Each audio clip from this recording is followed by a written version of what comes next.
Bismillahirrahmanirrahim. Assalamualaikum warahmatullahi wabarakatuh. Selanjutnya, pengarahan sekaligus membuka secara resmi dalam hal ini akan diwakili oleh Bapak Ketua Tim Program Prioritas BPMP Provinsi Riau kepada Bapak Nikir Barbara M.Com, dipersilakan. Assalamualaikum warahmatullahi wabarakatuh. Ini juga bakal kami laporkan saat rakor teknis dengan teman-teman di kementerian besok hari. Pak Kabupaten Kota seperti Pekanbaru itu sudah menerbitkan juknis. Tetapi memang ini perlu kita kedepannya perlu kita kaji kembali, kita lihat kembali apakah yang terpenting itu apakah juknis itu sejalan dengan peraturan Menteri Pendidikan Dasar dan Menengah nomor 3 itu. Kemudian dari hasil rakor itu semua kabupaten kota di Provinsi Riau termasuk provinsi itu sudah menetapkan metode penetapan wilayah. Tetapi di sini memang perlu ada pengkajian ulang Bapak Ibu, di mana memang metode penetapan wilayah ini memang harus ditelaah lagi, sehingga sebenarnya di wilayah kita itu penetapan wilayah itu sebenarnya cocoknya di mana. Dan kemarin kita lihat dari pengisian instrumen, ternyata memang semua kabupaten kota sudah mengisi. Tetapi sekali lagi memang ada teman-teman bantuan teman-teman wali wilayah untuk bisa kembali meng-cross check terhadap metode penetapan wilayah. Begitu juga dengan metode pelaksanaan SPMB. Semua kabupaten kota juga sudah melakukan pengisian ini. Di checklist ini bukan berarti ini Bapak Ibu ya, bukan ini berarti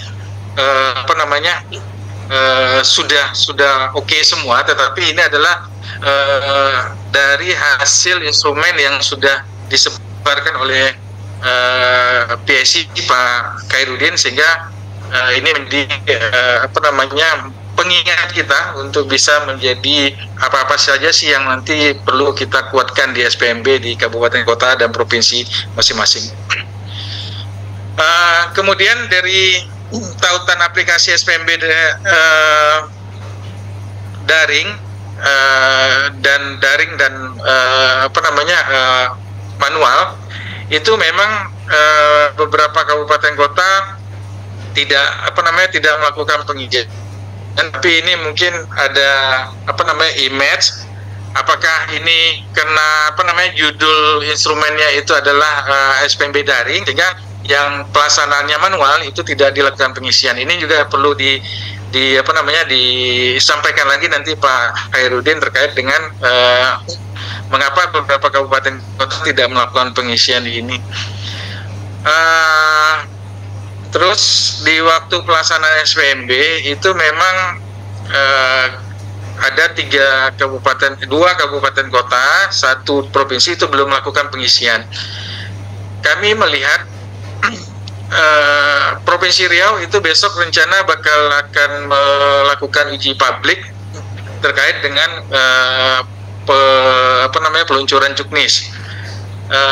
Harapan kami juga teman-teman di kabupaten kota juga bisa mengikuti langkah teman-teman di Provinsi Riau, sehingga progres pembentukan juknis, penerbitan juknis itu dapat dipantau atau dapat kita sama-sama menelaahnya, sehingga juknis itu tidak lari dengan terkait dengan Permendikbud nomor 3, Permendikdasmen di nomor 3.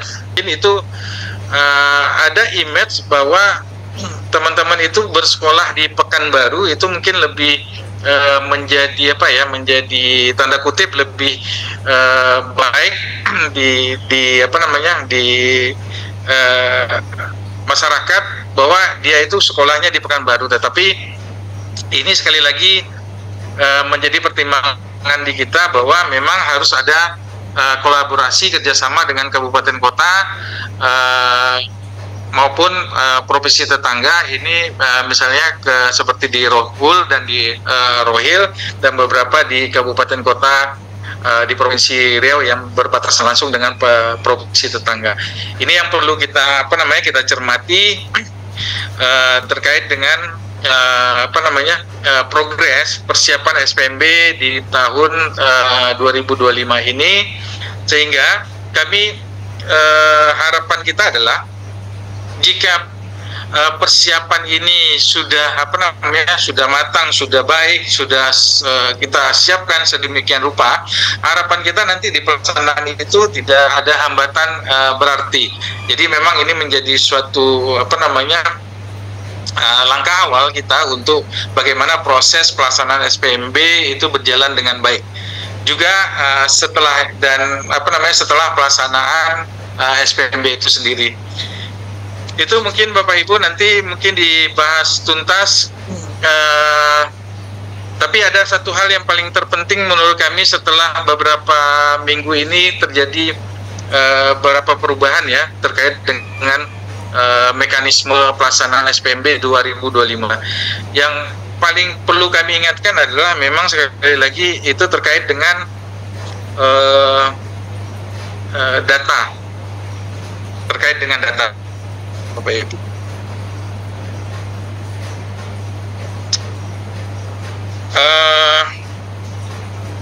Hasil analisis daya tampung itu sebenarnya memang ada beberapa kabupaten kota yang sudah memberikan ke kita, sehingga analisis ini betul-betul nanti kita sama-sama kita review kembali terkait dengan bagaimana menganalisis penentuan persentase daya tampung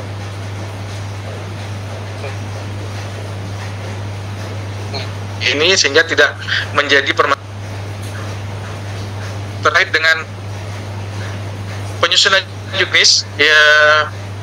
Itu juga sudah harapan itu sudah mulai disegerakan, sehingga jadwal schedule terkait dengan pelaksanaan SPMB itu memang juknis ini sudah harus muncul di awal-awal, sehingga data Dapodik ini menjadi menjadi kunci, menjadi dasar bagi kita untuk melihat proses melakukan analisis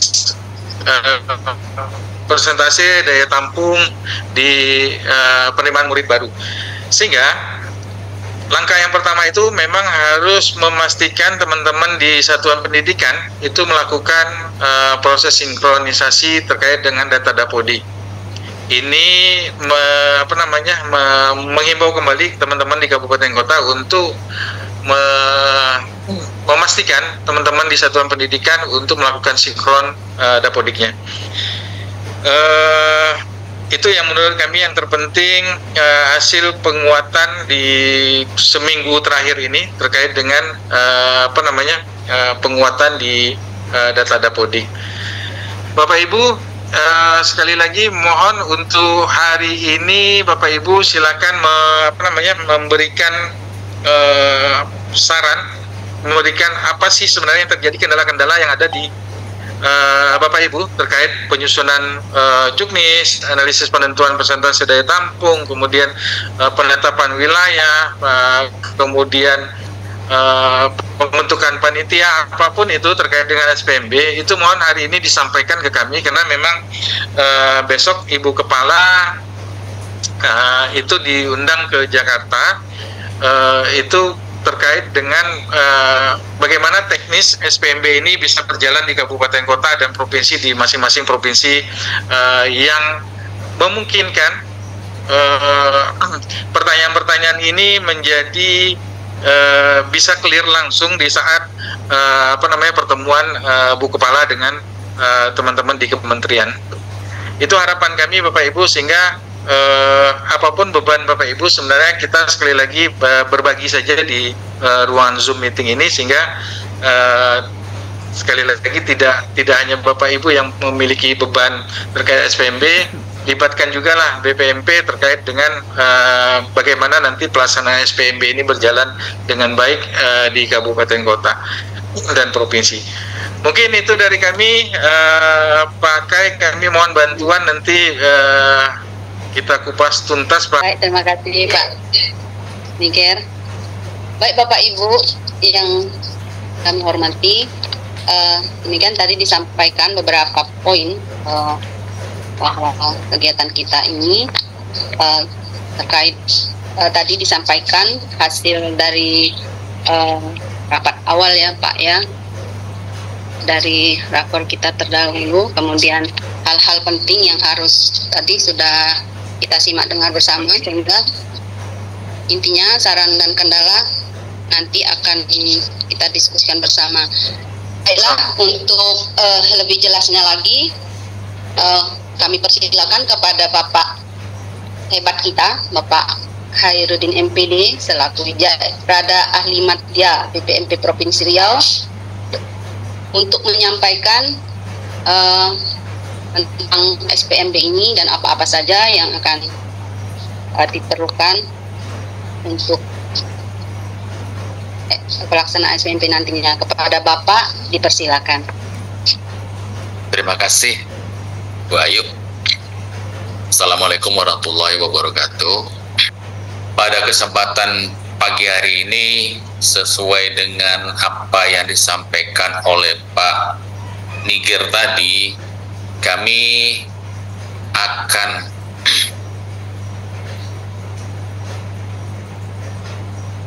memberikan informasi dan akan menanyakan sejauh mana kesiapan daripada Bapak dan Ibu dalam rangka penyelesaian untuk persiapan pelaksanaan SPMB di Kabupaten Kota dan Provinsi. Kemarin sudah saya kirimkan surat yang menyatakan tentang pelaksanaan SPMB tahun ajaran 2025 dan 2026.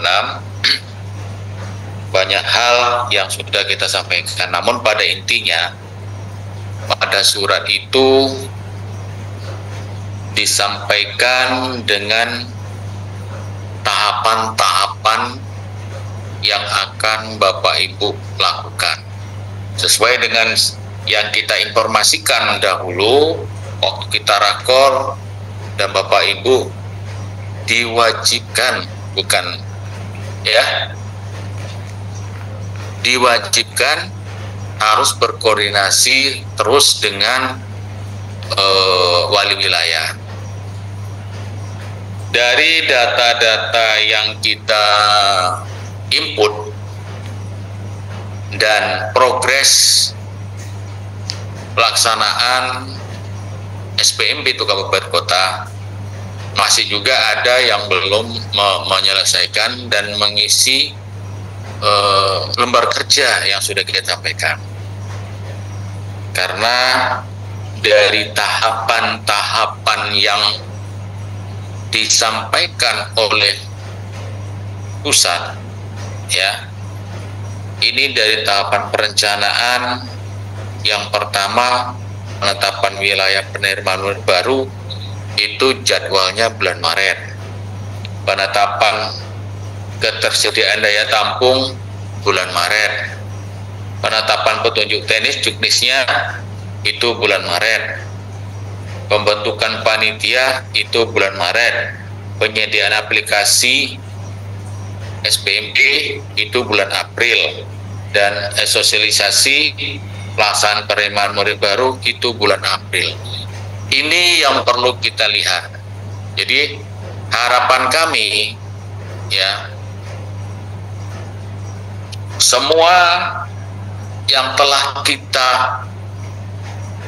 rancang pada rakor kita kemarin, ya, terutama juknis, ini mohon segera mungkin disampaikan atau draftnya disampaikan kepada wali wilayah. Jadi wali wilayah bisa didiskusikan bersama apa sih yang perlu kita apa. Karena apa? Kita tidak berharap nanti draft-draft yang ada atau juknis yang ada tidak sesuai dengan Permendikdasmen nomor 3 tahun 2025. Ini makanya itu kita perlu kita apakan, karena waktu kita masih ada beberapa hari lagi menjelang tanggal 31 Maret. Harapan kami ini, jadi folder-folder atau dokumen-dokumen yang ada nanti dikirimkan kepada wali wilayah atau sudah disepakati bersama, sudah diuji publik dan lain sebagainya. Ini nanti akan dikirimkan ke BPMP. Jadi menjadikan folder dokumen kami sebagai langkah awal. Jadi ini harapan ya, panitia, harapan kami harus sudah selesai ya, sesuai dengan Permendikdasmen nomor 3, siapa-siapa yang terlibat di dalam panitia itu. Ini yang perlu kita apakan. Jadi harapan kami seperti ini. Jadi pada kesempatan hari ini ya, kita akan membahas atau diskusi tentang tahap perencanaan. Ya, tahap perencanaan sudah sejauh mana, seperti yang disampaikan Pak Ningger tadi. Sudah sejauh mana tahap perencanaan yang sudah dilakukan oleh Bapak dan Ibu. Nah, inilah apa yang dilakukan. Makanya di dalam grup ya, di dalam grup SPMB ya, PIC SPMB, kita beri kesempatan kepada Bapak dan Ibu untuk bertanya dan lain sebagainya ya.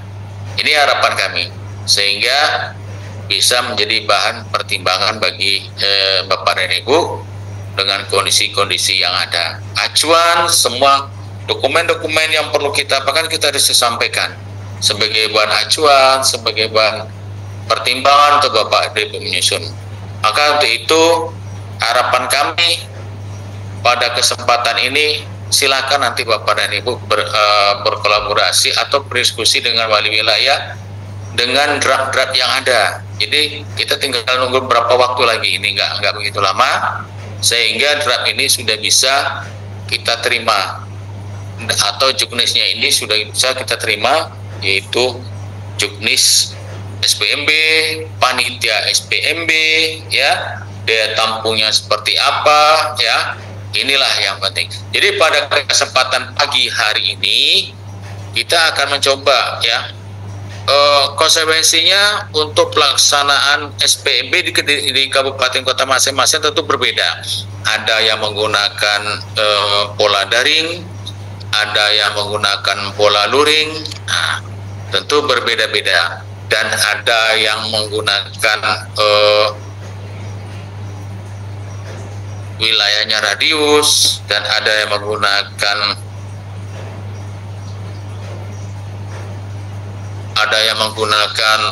wilayah administrasi, dan ada menggunakan metode lain. Ini perlu dijelaskan oleh Bapak dan Ibu, sehingga di dalam pelaksanaan kegiatan ini perlu kita lihat ya, konsekuensinya seperti apa. Inilah yang perlu kita apakan. Jadi pada pagi hari ini kita diskusi, mereview apa yang sudah Bapak Ibu lakukan. Jadi silakan nanti kita diskusi dari mana dulu yang kita mulai. Jadi harapan kami untuk yang menjadi problematik sekarang sering kadang adalah daya tampung ya, daya tampung. Apakah kabupaten kota sudah menyusunnya, sudah menghitungnya daya tampungnya seperti apa? Inilah yang perlu kita apakan. Yang kedua, juknis. Juknis ini saya berharap mulai kita dari apa kemarin, dari Rakor sudah ada yang ini ya, makanya dari yang sudah lengkap itu dari kota Pekanbaru ya, sudah ada, kita bisa buka linknya. Setelah itu dari provinsi yang sudah akan uji publik ya untuk juknisnya, dan saya berharap kabupaten kota yang lain juga demikian, karena ini perlu kita pahami bersama sehingga tidak ada nanti pertanyaan-pertanyaan pada pelaksanaan SPMB baik itu timbul dari panitia di satuan pendidikan atau yang timbul dari wali murid, ini perlu kita berikan harapan bersama. Jadi harapan kami mohon untuk kita diskusi pada pagi hari ini. Zoom ini kita buat untuk review apa yang sudah dilakukan oleh Bapak dan Ibu. Makanya kita rencanakan setiap hari Kamis kita akan melakukan Zoom SPMB ini kepada TIC, PIC, apa yang sudah dilakukan sampai nanti tuntas proses SPMB yang dilakukan oleh satuan pendidikan.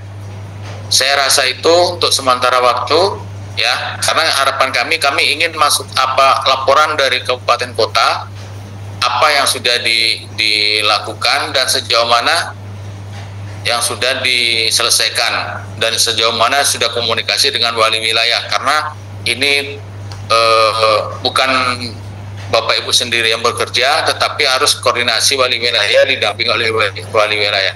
Saya rasa itu Bu Yasna, kita buka poin untuk diskusi. Baik, terima kasih Pak Khairuddin. Demikian Bapak Ibu, tadi telah disampaikan bahwa sini kita langsung saja diskusi untuk mengungkapkan masing-masing kendala ataupun saran dari apa yang sudah kita buat dan laksanakan untuk persiapan SPMB ini. Diskusinya langsung sama Pak Kai, mungkin langsung dijawab ya Pak ya, langsung aja mungkin akan lebih efektif. Tidak lebih saya. Silakan Bapak Ibu, nanti saya akan memandu yang raise hand-nya saja ya Pak ya. Di Bengkalis Bu. Bengkalis. Silakan Pak. Terima kasih. Assalamualaikum warahmatullahi wabarakatuh. Waalaikumsalam. Saya Musa Ismail, Bapak Ibu dari Bengkalis. Alhamdulillah sampai saat ini kita berupaya untuk terus melaksanakan tahap demi tahap SPMB ini agar terlaksana dengan sukses. Untuk saat ini Kabupaten Bengkalis sudah melakukan beberapa hal yang berkaitan dengan perencanaan, yaitu yang pertama Juknis. Alhamdulillah Juknis sudah selesai Bapak Ibu.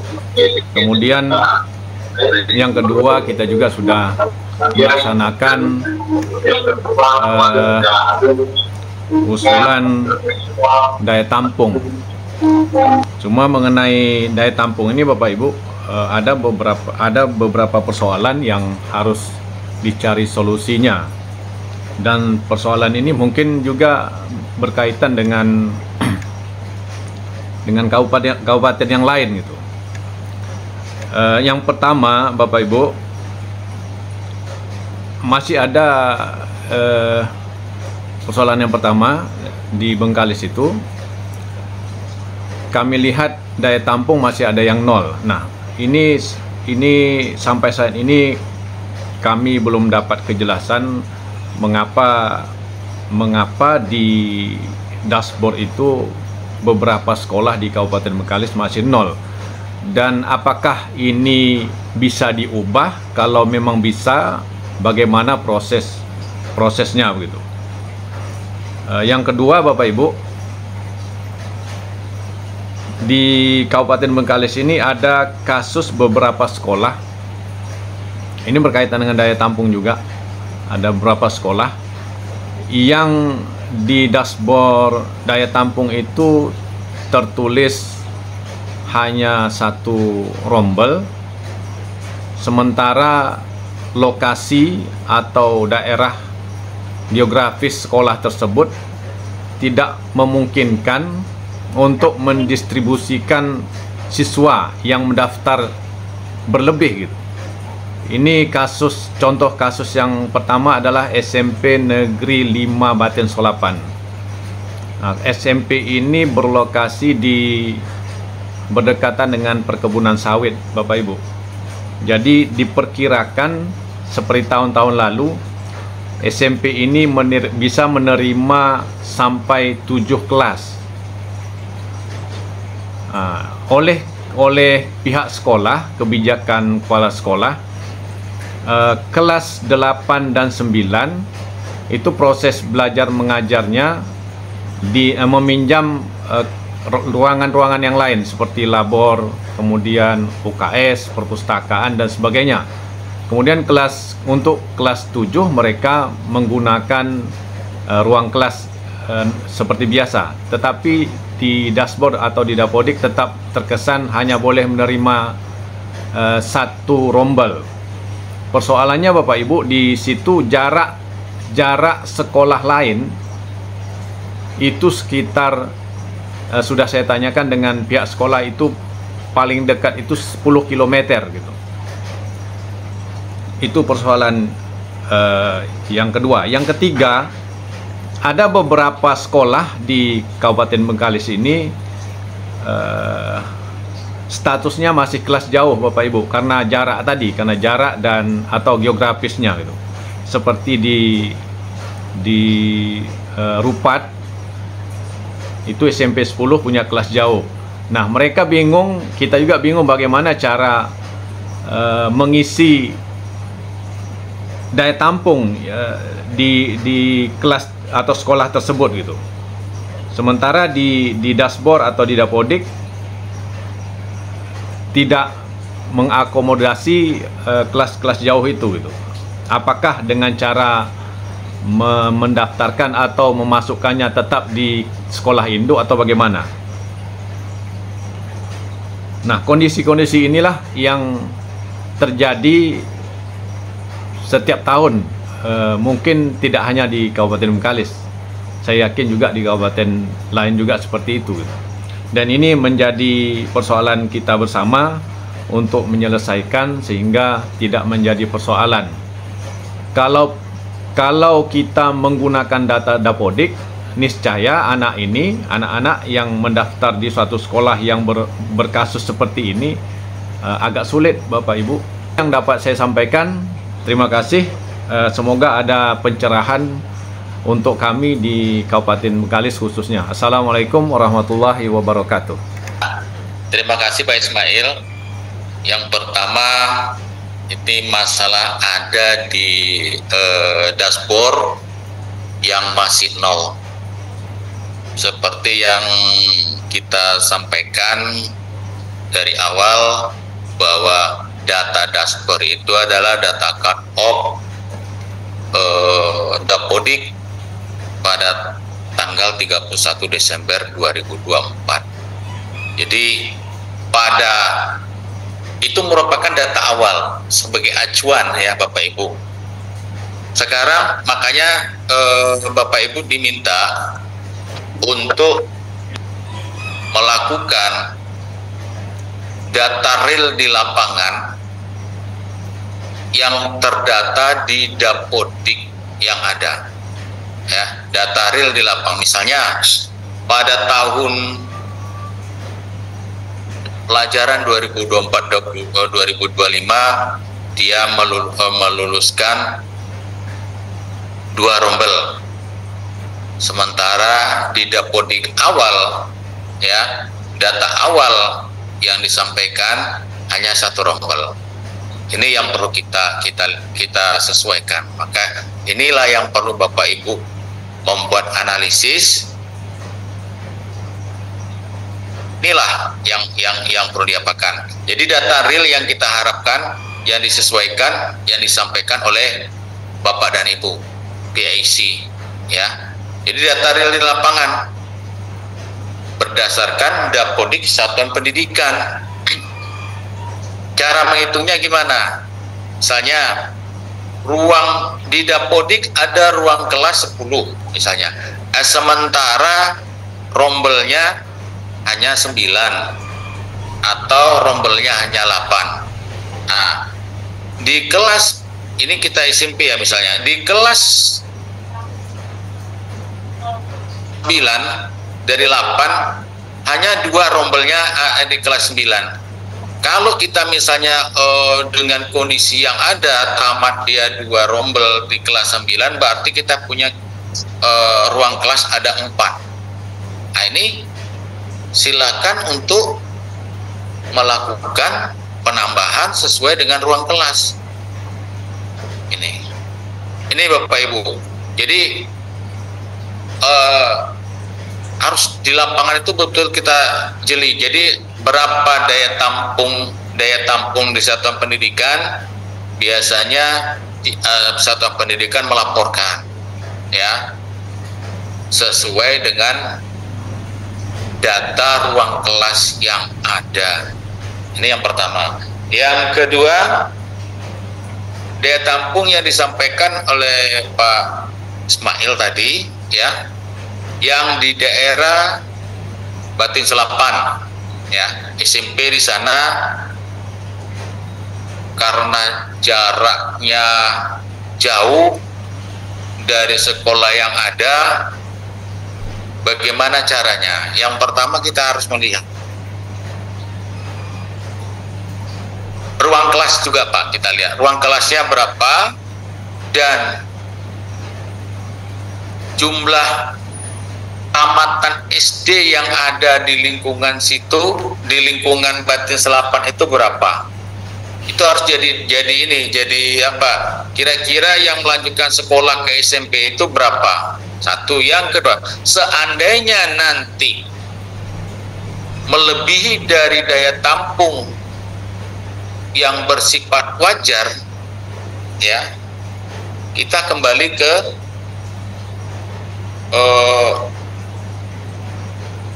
keputusan Kepala Beskap nomor 071 tahun 2024 tentang tata cara pembentukan rombongan belajar dalam pendidikan jenjang pendidikan dasar, jenjang pendidikan menengah. Kembali ke sana. Jadi di sana untuk tingkat SMP, untuk maksimalnya adalah satu kelas itu sebanyak 45 orang. Ini satu ruang kelas, satu rombel. Itu dengan catatan kita menggunakan tahap pengecualian. Dasarnya itu. Jadi ini perlu analisis dari Bapak dan Ibu. Inilah yang kita minta analisisnya. Bengkalis menggunakan metode apa, Pak? Radius atau wilayah administratif? Wilayah administratif, Pak. Nah, wilayah administratif. Ini mendukung, Pak, dengan ini. Kita tidak mengukur jaraknya lagi. Wilayah administratif itu adalah wilayah di mana daya tampungnya bisa dikembangkan di sana. Nah, jadi itu kan metode tahap pengecualian. Ini tahap pengecualiannya seperti itu. Karena jarak yang akan ditempuh oleh anak ke sekolah yang lain, atau kita melihat di sana ada nggak sekolah swasta. Ini perlu kita lihat juga, ya. Kita perlu memberikan peluang juga kepada sekolah swasta, ya. Makanya kita harapkan ada nggak Dinas Pendidikan Kabupaten Kota itu melakukan kerjasama dengan sekolah swasta. Nah, ini yang pihak swasta lah, ya, berbentuk yayasan dan sebagainya kerjasama. Kalau seandainya ini larikan kemari ke sekolah ini gitu. Jadi untuk melakukan penyebaran, jadi kita nggak ada lagi istilah anak belajar di pustaka dan sebagainya. Harapan kita seperti itu, ya. Dalam arti kata begini, kita akomodir jumlah siswa yang melebihi dari sasaran kita. Inilah yang perlu kita jadi itu caranya, Pak. Kita mengambil metode administratif dengan cara pengecualian. Boleh saya tanggapi? Ini berdasarkan, ya. Boleh saya tanggapi? Boleh, Pak. Ya, terima kasih, Pak. Yang pertama tadi mengenai daya tampung yang masih nol itu, apakah bisa diubah itu oleh pihak sekolah? Kemudian yang kasus SMP Negeri 5 Batin Solapan itu, Pak, SMP 5 Batin Solapan ini kasusnya memang agak rumit gitu, karena siswa di situ memang ramai Pak. Tahun lalu, bukan hanya tahun lalu, tahun sebelumnya juga seperti itu. Dengan kondisi sekolah seperti itu, siswa yang mendaftar di situ tetap antara 6 sampai 7 kelas gitu. Nah, sementara di dashboard atau dapodik itu cuma tersedia 1 rombel gitu. Mau diapakan tadi kan karena jaraknya jauh dan masyarakat tentu tidak mau gitu, karena jarak yang terlalu jauh gitu kan. Kemudian juga di situ lebih banyak siswa yang beragama Kristen. Memang di situ ada sekolah MTS, kemudian ada sekolah swasta yang Islami, itu juga tidak memungkinkan. Memang kasusnya agak unik gitu, agak khas. Ya. Gitu Pak. Untuk tahun kemarin gimana Pak? Tahun 2024? Bermasalah seperti itu Pak. Ya. Jadi akhirnya dengan dashboard yang lama itu dari pusat diputuskan double shift gitu. Cuma pihak sekolah dengan kebijakannya tadi, mereka melaksanakan proses belajar itu dengan menggunakan ruangan lain gitu. Mungkin kasus seperti ini juga bisa Bapak sampaikan juga lah ke pusat bagaimana persoalan seperti ini gitu. Ya, oke, ini jadi catatan kan, karena yang pertama daya tampung satuan pendidikan ya Pak ya. Iya. Untuk saat ini kira-kira berapa rombel ya Pak? Yang mereka usulkan tetap 7 rombel Pak. 7 rombel ya? Karena memang ramai di situ. Saya sudah sampai berapa kali di sekolah itu Pak, kami. Untuk tamatan SD memang begitu sasarannya ya? Iya betul. Oke, ini jadi catatan bagi kami ya. Nanti kita apakan, jadikan bahan untuk ke depan. Ya, mudah-mudahan secepat mungkin ada solusinya. Jadi berarti ini termasuk wilayah yang perlu pemerhatian khusus, karena nggak mungkin anak kita nggak sekolah. Ya. Nanti bisa Bapak dari analisis daya tampung itu buat surat, sampaikan ke BPMP, biar BPMP nanti akan meneruskan ke pusat Pak. Insya Allah. Ini. Nah, kemudian yang lainnya saya minta nanti koordinasi dengan wali wilayah Pak, masalah juknis dengan panitia PSB Kabupaten, pihak-pihak yang terlibat di dalam kepanitiaan. Nanti harapan kami bisa clear Pak ya, secepat mungkin, karena kita itu targetnya Maret Pak. Ya Pak ya. Oke. Terima kasih Pak Ismail. Nanti kita tindak lanjut ini, saya catat ini Pak ya. Ya. Yang 0 tadi itu apa bisa diubah Pak? Boleh. Sesuai dengan daya tampung satuan pendidikan. Bagaimana prosesnya Pak? Ya, dia di dapodik kan dilihat. Langsung di dapodik? Iya, dapodik. Satu, yang kedua, kalau dia menamatkan di kelas 3-nya, kelas 3. Kalau di SMP, kelas 9-nya berapa kelas? Berapa kelas dia tamat? Berapa rombel dia namatkan? Itu jadi patokannya Pak. Ya.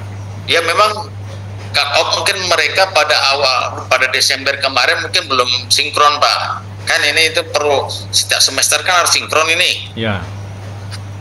Mungkin belum sinkron, sudah diambil datanya, tentu dia terdata itu. Nah, jadi nanti kita lihat dia ada nanti ruang kelasnya ada berapa, rombelnya ada berapa.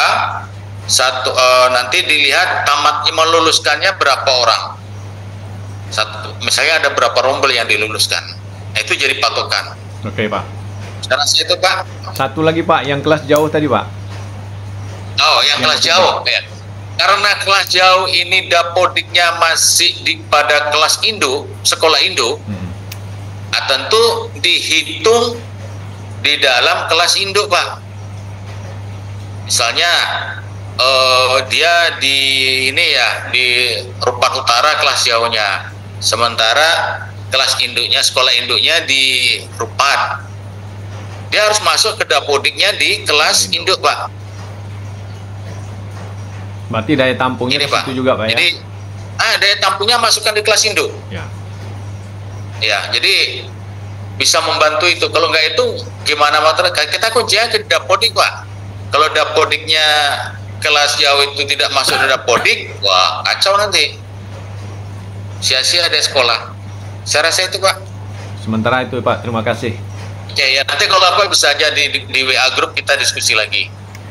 Ya, Pak. Terima kasih, Pak. Pak Ismail. Memang terkait daya tampung ini yang disinkronkan dengan dapodik ini, Pak, ya. Terus ada juga sinkronkan dengan dashboard yang sudah ditarik datanya dari dapodik kapal kemarin.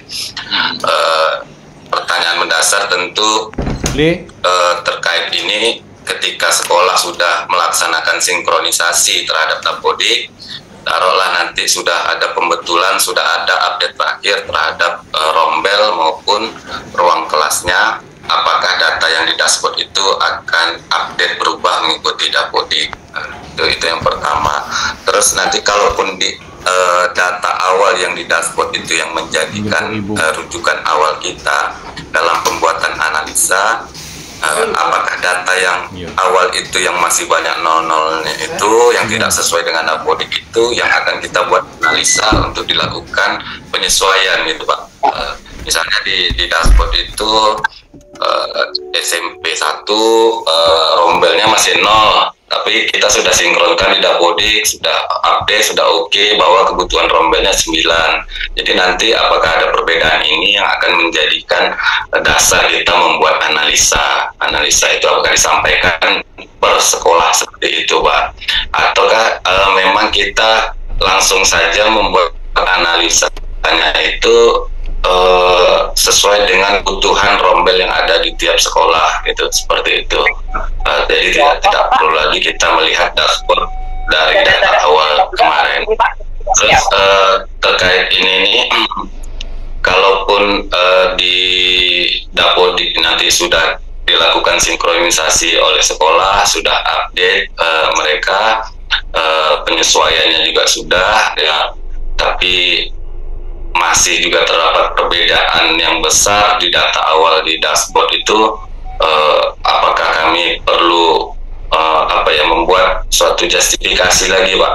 Mungkin tiap daerah kan berbeda-beda nih, Pak, pelaksanaannya menyangkut dengan tanggal pastinya kapan itu, Pak, ditutup dapodik untuk sinkronisasi cut off-nya. Mungkin 1 bulan sebelum SPMB itu 1 bulan seperti apa, tanggal berapa, mungkin kami bisa lebih jelas gitu, Pak. Takutnya nanti kami setiap daerah kan berbeda, mulai pelaksanaan, mulai pengumuman langsung secara teknisnya kan mungkin tiap daerah mungkin berbeda, Pak. Mungkin untuk dapodik saya kira mungkin itu dulu, Pak, sementara dari kami di Kota Dumai. Setelah ini mungkin ada juga pertanyaan-pertanyaan kami terkait dengan substansi dari Permendikbud nomor 3 tahun 2025 ini. Tapi sementara saya kira cukup, mungkin itu dulu, Pak. Terima kasih. Assalamualaikum warahmatullahi wabarakatuh. Waalaikumsalam warahmatullahi wabarakatuh. Terima kasih, Pak Faisal. Baik, saya akan menanggapi ya sebagaimana yang telah disampaikan oleh Pak Faisal tadi. Yang pertama, data awal yang di dashboard. Jadi ini saya sudah pertanyakan juga ke pusat ya melalui WA group. Data awal yang diambil oleh pusat ini merupakan untuk acuan awal. Nah, jadi setelah itu silakan satuan pendidikan itu menyesuaikan dengan data kondisi yang ada real saat ini. Itu yang disampaikan. Jadi dinas pendidikan itu mempunyai wewenang untuk membuat keputusan sesuai dengan data real yang ada di lapangan. Misalnya di data awal dia 0, berarti dia belum sinkron dan sebagainya atau tidak terbaca di dapodiknya. setelah di lapangan kita temu di satuan pendidikan itu tidak nol. Untuk kelas awal yang akan diterimanya ada 3 rombel, berarti ada 3 kelas ya. Buat itu, sampaikan itu tuh 3 kelas. Jadi kita real di lapangan Pak, jadi jangan pula nanti kondisinya kita terpatok kepada data awal. Itu data awal mengecewakan nanti satuan pendidikan sesuai dengan kondisi yang ada. Jadi satuan pendidikan kita sampaikan, buatlah data real yang ada berdasarkan Dapodik, terutama ruang kelas, ruang belajar. Ya, kalau rombongan belajar itu berbeda. Jadi kalau misalnya ruang kelasnya ada 10, rombelnya ada, seperti katakan rombelnya ada 9, berarti yang kita tamatkan misalnya 2 kelas, ya kita bisa tambahkan 1 kelas menjadi 3 kelas. Ini Pak. Nah, jadi analisisnya seperti itu.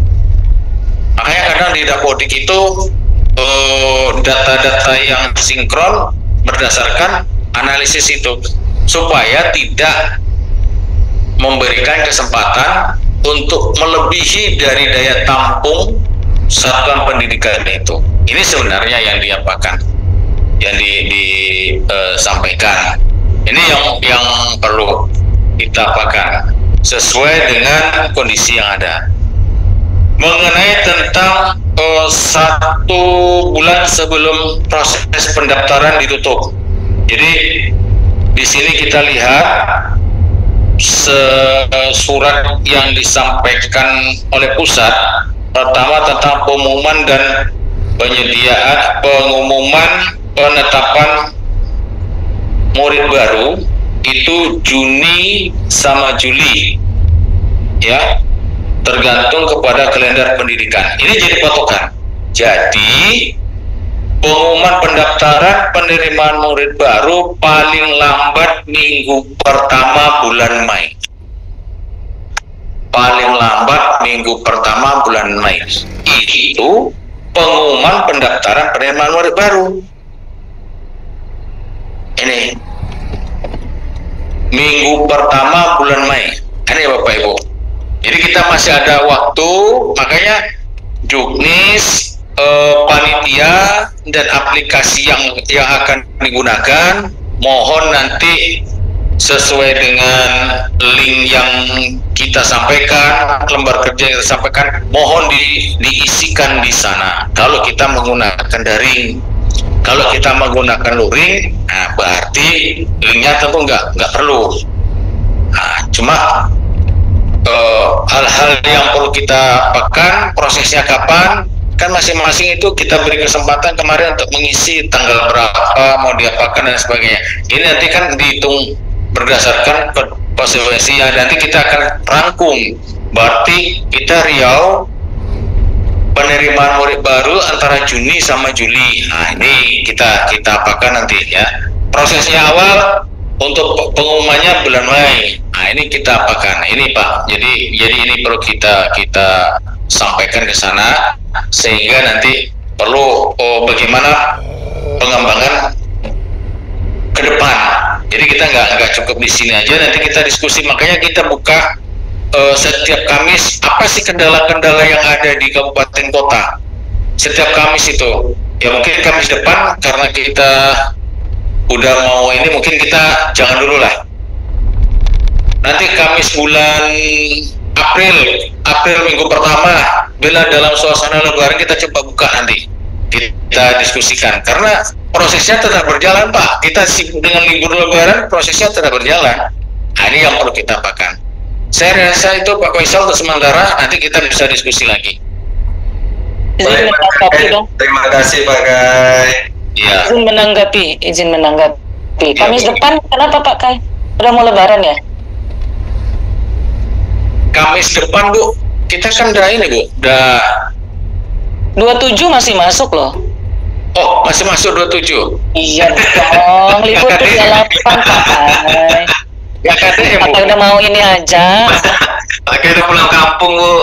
Iya, biar pulang kampung juga nggak apa-apa. Kita zoom aja biar lihat wajah Pak Faisal. Oke, boleh. Ya, tadi nanggapi sedikit ya, izin ya. Pak Faisal kan nanggapin kapan sih batas waktu untuk tadi ya Pak Faisal ya? Apa namanya itu tadi? Dapodik ditutup ya, 1 bulan sebelum pengumuman. Iya. Pengumuman 1 Mei. 1 Mei ya pengumuman ya? Bukan, Bu. Mulai maksudnya mulai pengumuman bulan Mei. penerimaan, Bu. Minggu pertama Mei itu pengumuman pendaftaran, Bu. Pengumuman pendaftaran artinya ketika pengumuman itu sudah mulai juga menampilkan kan apa saja persyaratan SPMB tahun ini, termasuk berapa daya tampung di setiap sekolah. Berarti itu akan ditutup di April awal. Nah, April awal. Iya, April awal ya. Ya, tapi sebentar lagi dong. Iya. Makanya cepetan. Iya cepetan, ini takutnya di awal April sebelum Lebaran udah ditutup gitu ya. Padahal kita lagi menikmati ketupat, menikmati opor, sementara ini belum ada. Nah maka coba pastikan daya tampung, ini analisis daya tampungnya sudah siap atau belum di tiap kabupaten kota. Bapak Ibu, kalau kami tidak bisa menjawab, kami tampung. Kami ada tempat bertanya, karena kadang-kadang kan mungkin pemahaman kita terlewat gitu ya, atau pemahaman kita salah. Nanti kami akan cross check dengan pusat ya terkait hal ini gitu. Khawatirnya nanti tidak sinkron gitu. Kalau untuk daerah yang tadi daerah kelas jauh ya? Ya, sekolah jauh, kelas jauh, Bu. Nah, itu tadi apa pertanyaannya? Masuk kemana? Apakah dia terakomodir ke kelas induknya, dapodiknya, atau gimana gitu? Oh iya, dia ke kelas induknya. Iya. Jadi nginduknya ke kelas induk ya namanya ya, sekolah induk. Ya, kemudian tadi kalau ada, saya nggak begitu jelas ya, kalau ada sekolah-sekolah yang memang kondisinya di sana tidak ada lagi sekolah lain, kemudian hanya itu satu-satunya sekolah, kemudian swastanya juga tidak ada, sekolah keagamaannya juga tidak ada, jadi perlu tambahan rombel, itu silakan bersurat dari sekarang. Mudah-mudahan segera bisa difasilitasi, karena kita juga harus menyesuaikan gitu ya, karena setelah nanti ditutup dan kemudian kita umumkan tidak ada lagi perubahan, jadi benar-benar Bapak Ibu harus menghitung berapa lulusan yang ada, kemudian berapa jumlah satuan pendidikan yang ada di sekitarnya gitu. Nah, jumlah rombel yang ada di setiap satuan pendidikan itu menjadi nanti urusan dinas untuk memastikan rombel di tiap-tiap sekolah gitu. Kayaknya kita mohon maaf sekali ini berkejar-kejaran dengan waktu ya. Kalau bulan Mei sudah diumumkan, terlepas tanggal berapa Mei-nya, 1 bulan sebelumnya itu sudah dapodiknya udah ditutup. Jadi silakan Bapak Ibu mengakomodir apa yang menjadi cerita dalam tanda petik setiap tahun gitu. Dan strateginya seperti apa, mohon diperhitungkan lagi, karena pusat tidak tahu ini ini untuk mengakomodir siapa, siswanya dari mana saja, tapi ketika di sana ditulis sekolah A 36, masing-masing tiap rombel misalnya, ya udah 36 ditutup. Tapi kalau Bapak Ibu masih menginginkan ada alasan lain supaya tambah rombelnya atau tambah kapasitas, itu silakan bersurat. Sama seperti dulu, bersuratnya dulu di akhir. Setelah kita tahu dapodik kita udah dikunci. Tapi sekarang tidak di akhir tapi di awal. Maka hitunglah maksimal gitu ya, secara maksimal. Kalau melebihi daya tampung silakan bersurat segera. Itu mungkin respon saya sementara ya. Silakan saya kembalikan ke Mas Nigir atau Mbak Yasna. Baik Bapak Ibu, ada lagi yang resen Pak Kai dari Rokan Hilir, silakan Pak. Ya, silakan. Baik, terima kasih Pak Ai. Assalamualaikum warahmatullahi wabarakatuh. Waalaikumsalam. Baik Pak, tentunya yang pertama saya mengucapkan terima kasih atas kesempatannya Pak dalam Zoom ini. Yang pertama saya ingin melaporkan terkait apa yang sudah kita laksanakan dalam pelaksanaan perencanaan ini Pak. Jadi untuk Juknis, alhamdulillah insya Allah mungkin hari ini bisa kita tuntaskan Pak. Kemudian untuk SK dan Perbuk itu kita sedang melakukan harmonisasi di Biro Hukum Pak. Sudah kita masukkan ke Biro Hukum, sedang harmonisasi.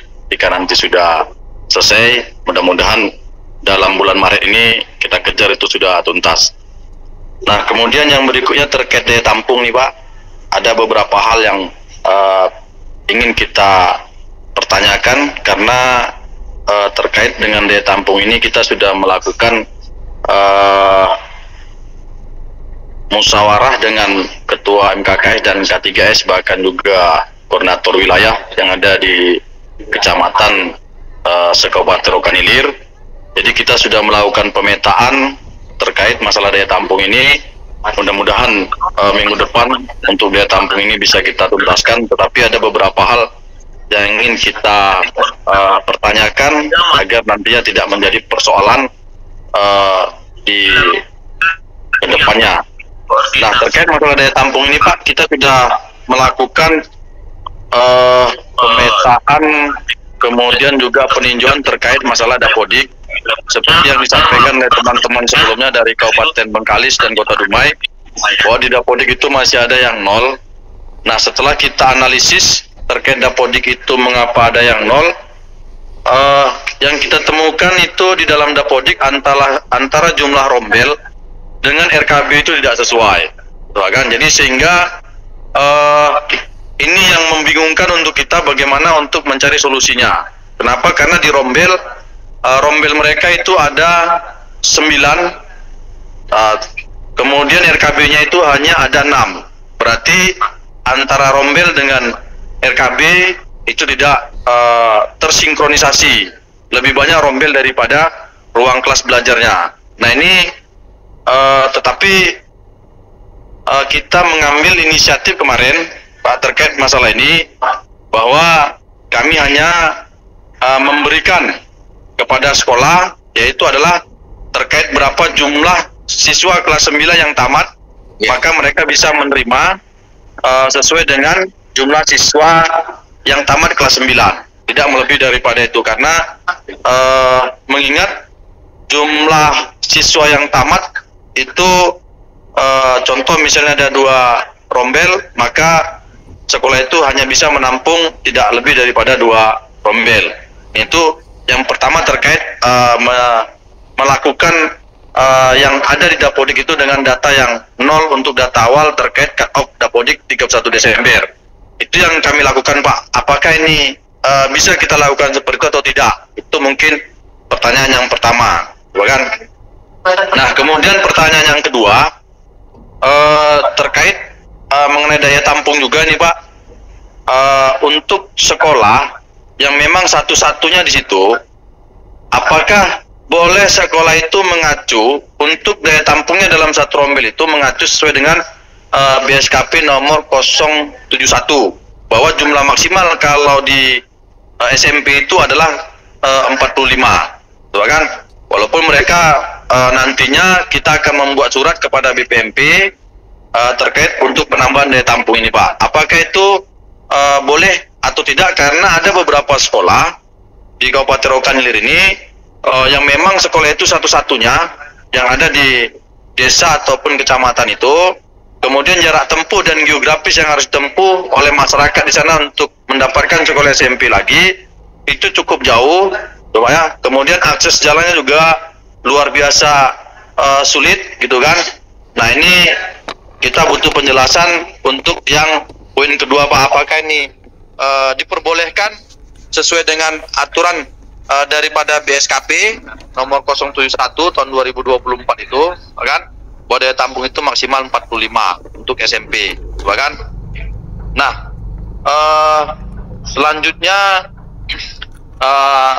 yang terakhir ini Pak kan, untuk di SD juga sama Pak, terkait masalah daya tampung ini juga, karena kita sudah memetakan terkait daya tampung ini, bahwa untuk tahun 2025 ini kami menamatkan itu ada sekitar 7.480 untuk tingkat SMP. Kemudian berdasarkan dari pengalaman tahun sebelumnya di tahun 2024, kita sudah petakan itu bahwa untuk yang masuk itu lebih kurang sekitar 10.000 sekian. Jadi dari jumlah siswa yang tamat dengan rombel itu lebih kurang sekitar 234 ketersediaan rombel.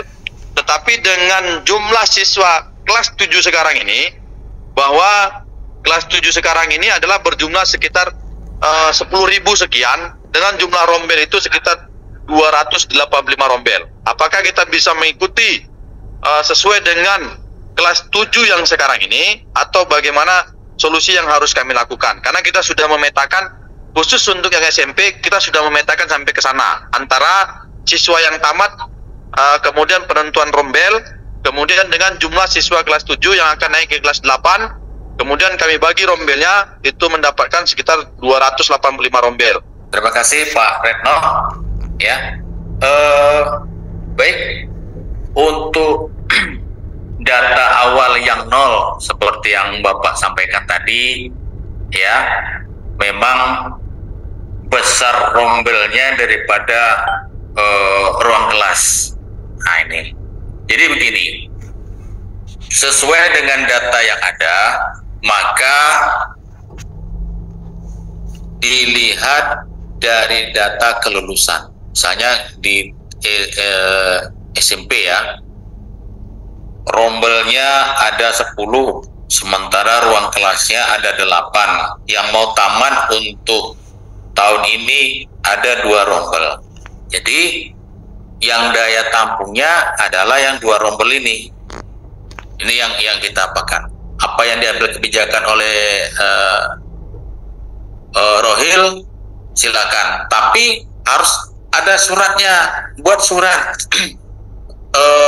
analisis daya tampungnya, buat konfirmasi ke kami. Sampaikan,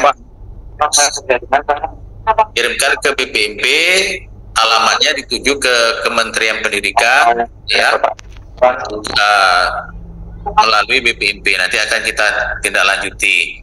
Dan seperti yang disampaikan tadi, analisis daya tampung, ya, seperti itulah yang perlu kita lakukan, ya. Misalnya wilayah yang kita masing-masing daerah ini letak geografisnya tidak sama. Ada yang satu kecamatan hanya 1 SMP dengan jumlah murid yang ada satu kecamatan hanya beberapa SMP yang menyebar yang jauh, yang tidak bisa kolaborasi. Makanya persilakan untuk melakukan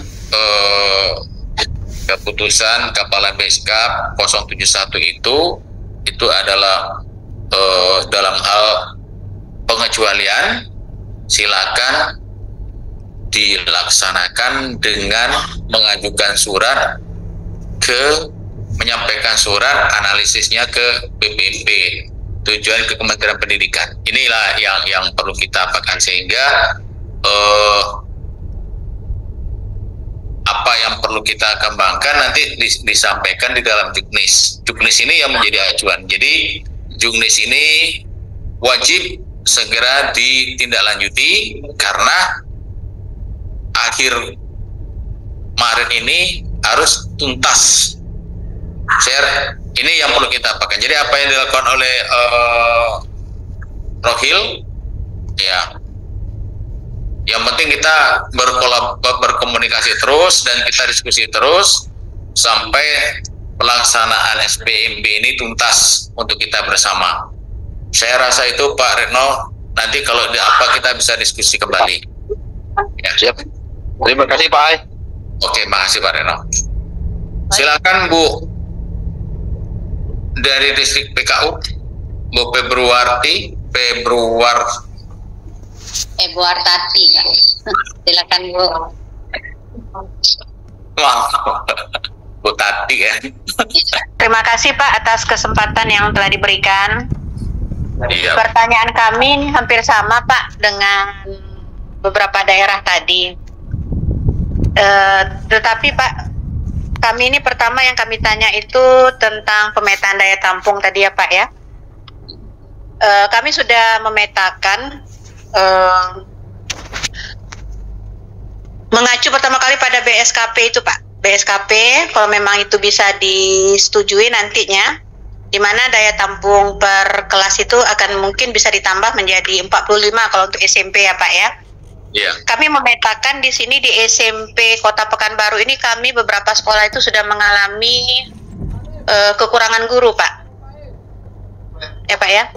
Bahkan sampai nanti menjelang akhir tahun ini ada sekolah itu kayak di SMP 42 itu Pak ada sampai 17 orang kekurangan guru gitu loh Pak. Jadi kami besar harapan nanti mungkin pengajuan kami untuk penambahan daya tampung kami mungkin bisa disetujui ya Pak. Jadi pertama kami ada beberapa sekolah itu yang lokasi sekolah itu berjauhan dengan sekolah yang lain. Kemudian yang kedua tadi tentang jumlah guru tadi Pak, yang memang kami di Pekanbaru ini mengalami defisit guru-guru itu Pak, mengalami karena banyak pensiun Pak. Ya, itu mungkin yang akan kami tanyakan. Jadi kami besar harapan nanti kalau kami mengajukan permohonan bersurat kepada BPMP, ini ditujukan kepada kementerian, nanti itu bisa kami disetujui gitu ya Pak ya. Mudah-mudahan akhir Maret atau awal April nanti daya tampung kami bisa dituntaskan Pak. Nah mungkin itu pertanyaan kami ya Pak ya. Terima kasih Pak. Assalamualaikum warahmatullahi wabarakatuh. Waalaikumsalam. Oke Bu, baik, nanti Ibu layangkan surat, sampaikan surat ke BPMP, nanti BPMP akan meneruskan. Hal ini apa yang disampaikan oleh Ibu, yang pertama kalau kita membuat konsep atau kita melakukan pengecualian yang menjadi patokan pertama adalah SDM. Jadi SDM-nya seperti apa, gurunya mencukupi enggak, atau sarana prasarana mencukupi enggak, misalnya bangkunya, mejanya, ini kita apakan. Jadi kalau SMP kan 45 dari 36 menjadi 45. Nah, ini perlu sarana prasarana. Jadi melakukan pengecualian, itu membebankan kepada wali murid. Wali murid ngomong pula, cerita kan itu, oh kami membayar ini loh gini-gini. Nah, sementara di dalam Permendikdasmen nomor 3 tahun 2025 itu tidak ada dipungut biaya untuk proses SPMB.